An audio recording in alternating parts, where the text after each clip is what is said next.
Hi friends, welcome to Kavithasri channel. ఈ video వచ్చేసి 5 రకాల గుగ్గిళ్ళు.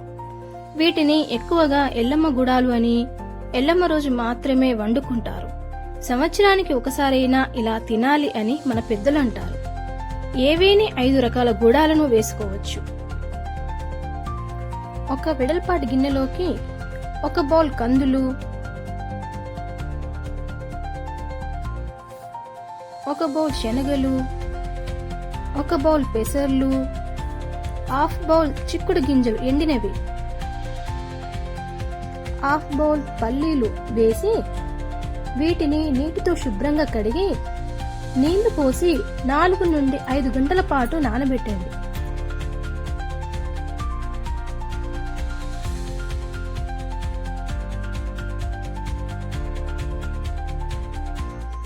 ఈ గుగ్గిళ్లను కుక్కర్లో వేసి కొంత నీళ్లు పోసి మూత పెట్టండి.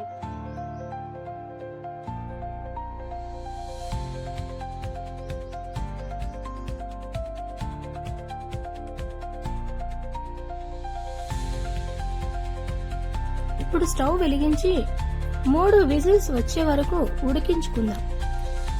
దీంట్లో ఉప్పు వేయకూడదు. ఈ 5 రకాల గుగ్గిళ్లను ఎల్లమ్మకు నైవేద్యంగా పెట్టాలి. వీటిని చప్పటి గుడాలు అంటారు. ఇవి ఉడికిన తర్వాత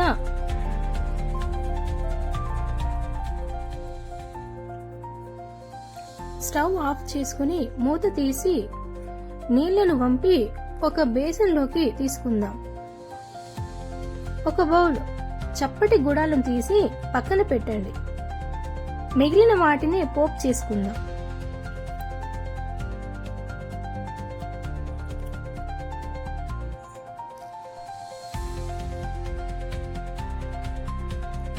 పోపు కోసం స్టవ్ వెలిగించి వెడల్పాటి గిన్నెను పెట్టి అందులో 2 పావుల నూనెను పోసి 1 టేబుల్ స్పూన్ మినప్పప్పు, 1/2 టేబుల్ స్పూన్ ఆవాలు జీలకర్ర, 4 కట్ చేసిన పచ్చిమిర్చిని, 2 కట్ చేసిన ఉల్లిపాయ ముక్కలను, కరివేపాకును వేసి ఫ్రై చేసుకోవాలి.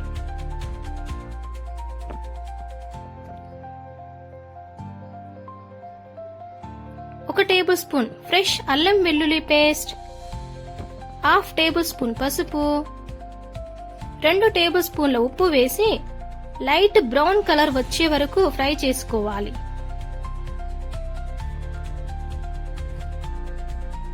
ఈ పోపులోకి ఉడికించుకున్నవి గుగ్గిళ్లను వేసి సిమ్లోనే 2 నిమిషాల పాటు ఫ్రై చేసుకోవాలి.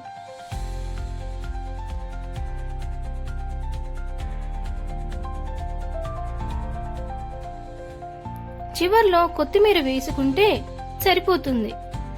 గరిటె పెట్టకుండా వీటిని ఒకసారి గిన్నెతో ఇలా కలుపుకోవాలి. అంతే. కావాలంటే కొద్దిగా నిమ్మరసం కూడా వేసుకోవచ్చు. చాలా అంటే చాలా హెల్దీ అండ్ ప్రోటీన్ ఫుడ్ అండి. మీరు కూడా ఒకసారి ట్రై చేయండి. Thank you for watching.